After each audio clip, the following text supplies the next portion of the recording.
Paramashivoham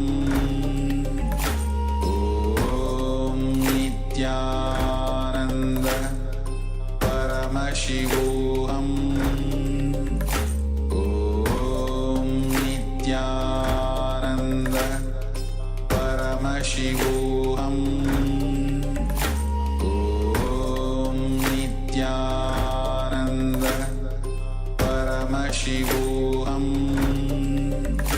Om Nityananda Paramashivoham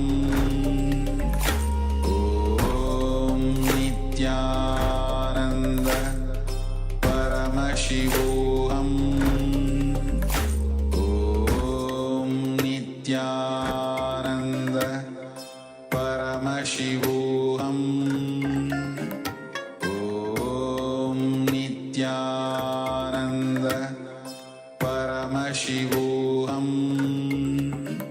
Om Nityananda Paramashivoham Om Nityananda Paramashivoham Om. Yes, welcome back. So now we're going to move into a power manifestation. So following that beautiful Kriya with the Supreme Pontiff of Hinduism, we're going to move into a power manifestation, which once again today is the power of increasing one's height. So in previous rounds, we increased our own height. We increased the height of a person close to us. Now we can increase the height of a person that is far away from us.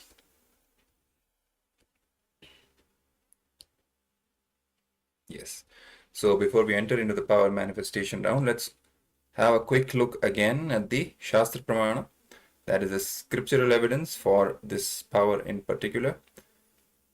So this verse is taken from the Shiva Samhita, chapter 5, verses 76 to 78, and the verse goes as Maranam khadyate tena sakena pina khadyate tasya syat paramasiddhil animadi gunaprada vayu sancharate dehe rasavriddhil bhavedhruvam akasha pankajagala piyushamapi vardhate. The translation for this verse goes as, now here Paramashiva says, he declares that death is eaten by him. He is eaten by none. He manifests the highest powers such as Anima, Lahima, Mahima, etc. The Vayu, wind energy, moves equally throughout his body. The juices of his body also are increased, that is Rasa Vriddhi. The nectar exuding from the ethereal lotus, Akasha Pankaja, also increases in him. So here beautifully Paramashiva is describing the benefits that come to the individual who manifests the powers of Ashta Mahashaktis, such as Anima, Lahima, Mahima, Garima, etc. So in this round also in particular, we are manifesting one of these Ashta Mahashaktis, that is increasing the height of the person next far away from you actually. So let's also now get ready, pair up with someone. You can call a friend. Actually, that's the best. You can call somebody, a person who is not there next to you, has to be far away, requesting them to manifest this power with you. So you will be manifesting the power on them. They have to measure the height twice, first before the power manifestation. Then they will just wait while you are manifesting the power. They can also connect with Swamiji, of course. And then post the power manifestation, they need to again measure their height to verify the difference. If you're not able to get, we do realize that it is late where you might be. If you're not able to get someone to practice a power manifestation on, you can join. You can partner up with someone that is inside the Zoom room itself. Yes. So requested participants. If you're unable to find someone, you can ask one of the participants, one of the other participants in the Zoom room itself. Yes. So whatever suits best for you, you can do that. So let's take 1 or 2 minutes and quickly pair up with someone, get your partner, get them ready for the power manifestation. Let's quickly do it. And then you can ask your partner to take the initial measurement of their height. They can use a measuring tape. If they don't have one, they can stand against a wall and put a mark on the wall.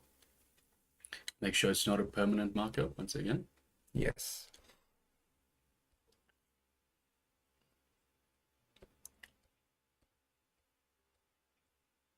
So let's quickly get ready for the power manifestation.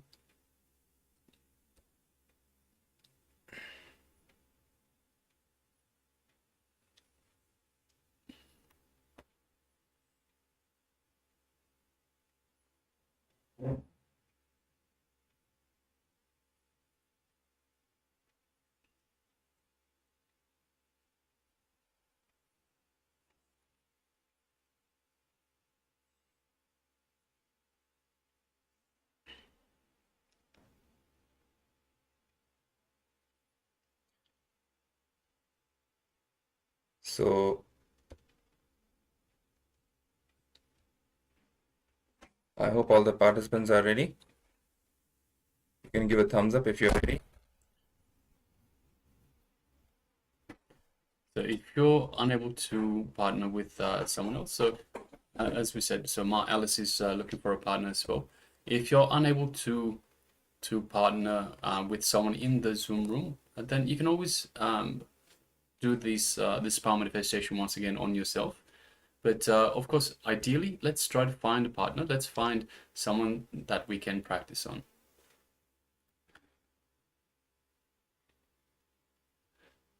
So the reason so this time we're looking for someone else to partner with, someone else to practice on. See, we can practice on ourselves. We can practice on other people.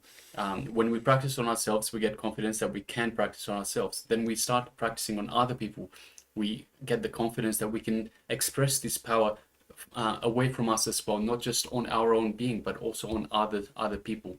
Other people that are next to us, so in our proximity that we have a connection with, and then practice on someone who is far away from us, someone who we don't have that same connectivity as we do with someone close by. So this extends the level, extends the wideness of the power manifestation. So we have more confidence on ourselves that, hey, I can do this just not just on myself, I can do this on someone close to me, I can do this on someone far away. So this is all about building your confidence, building your power manifestation, that your ability to power manifest. And once you have the confidence that you can do it not just on yourself but also on others, then you know that you can just do it anytime that you require it. There will be no self-doubt. So breaking all the self-doubt indeed is our main goal in this whole Paramashivoham, the core self-doubt that I am Paramashiva. Whatever self-doubt, self-hatred, self-denial comes in between for you to manifest that ultimate reality, we have to break that. So let's now.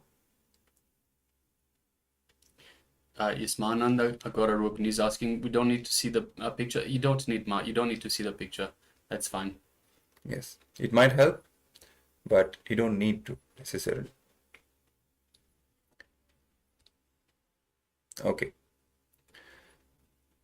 So let's now get ready for the power manifestation. So sit cross-legged on the floor. If you're not comfortable sitting cross-legged, you can sit on a chair as well. Keep your head, neck and spine straight. So the Kundalini Shakti rises from your root chakra, the Mooladhara chakra, to your Sahasrara chakra, that is crown center. Visualize Swamiji in your third eye. Chant Mahavakya, Om Nityananda Paramashivoham. Sit absolutely unclutched, carrying the space of complete completion and surrender, requesting Swamiji to manifest through you.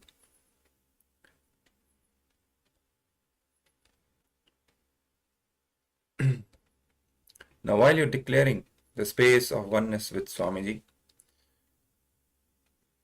make a strong sankalpa, that is a declaration with your will, to change the height of the other person, to increase the height of the other person.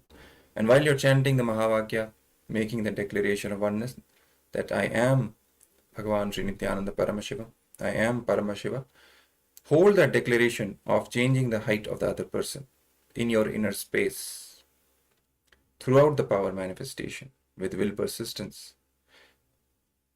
Use your third eye. If you're looking at the other person's picture, let's say, so look at the other person through the third eye.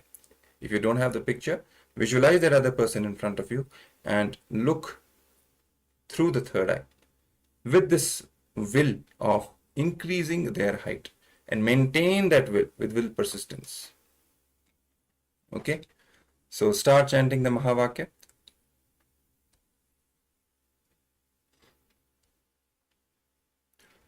So hopefully you have taken the initial measurement of the heights. Only after that, so you can start manifesting the power, so that we can verify in the end. You have taken the measurement. Now let's start the power manifestation. Start chanting the Mahavakya loudly from your navel. Let it vibrate in your entire body.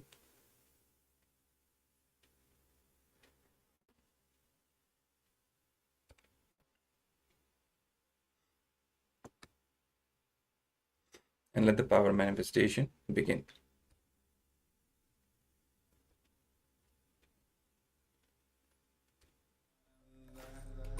Paramashivoham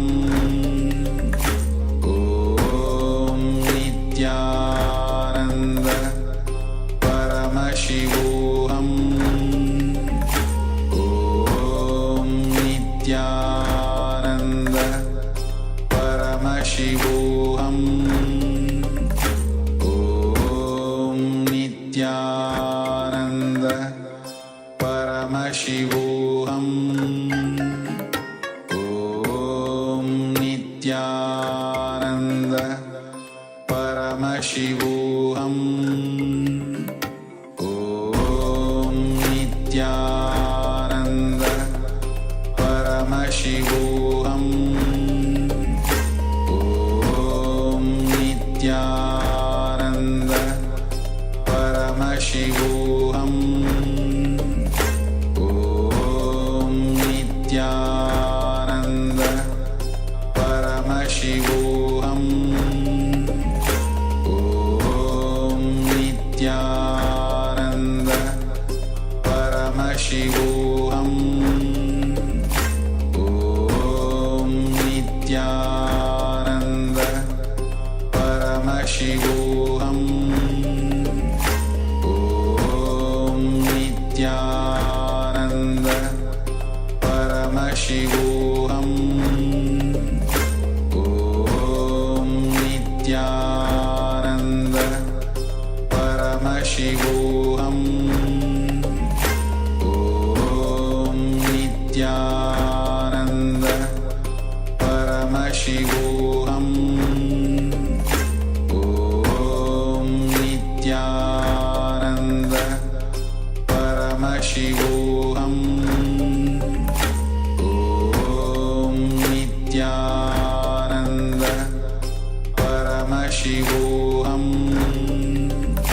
Om Nityananda Paramashivoham Om Nityananda Paramashivoham Om Nityananda Paramashivoham Om Nityananda Paramashivoham Om Nityananda Paramashivoham Om Nityananda Paramashivoham